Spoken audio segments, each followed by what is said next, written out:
ആ കുന്നിന്റെ മുകളിൽ കയറി നിൽക്കാൻ 50 വിദഗ്ധരായ ആളുകളാണ്.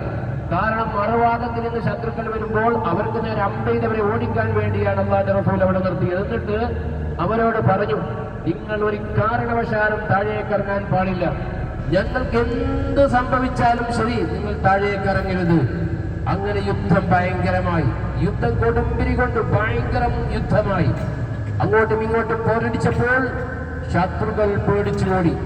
ശത്രുക്കൾ എല്ലാം എറിഞ്ഞു ഓടിയപ്പോൾ മഹാനായ മുഹമ്മദുർ റസൂലുള്ളാഹി സ്വല്ലല്ലാഹു അലൈഹി വസല്ലമ തങ്ങളും സഹാബികളും അവർ പേച്ചുപോയ ഒരു ഇളക്കിപ്പോയ അമ്പ്, വില്ല്, കുതിര തുടങ്ങിയ യുദ്ധ സാമഗ്രികൾ ഇങ്ങനെ അവർ പെറുക്കുന്നതിൽ വ്യാപ്തരായി. അതിനെയൊക്കെ പെറുക്കെടുക്കുന്നതിൽ വ്യാപ്തരായി.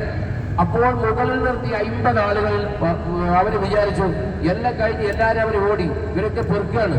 അതുകൊണ്ട് അവർ പല ആളുകളും താഴേക്ക് ഇറങ്ങി. ഹബീബായ റസൂലുള്ള പറഞ്ഞിട്ടുണ്ട്, ഞങ്ങൾക്ക് എന്ത് സംഭവിച്ചാലും ഞാൻ തിരിച്ചു വിളിക്കാതെ നിങ്ങൾ താഴേക്ക് വരാൻ പാടില്ല എന്ന്.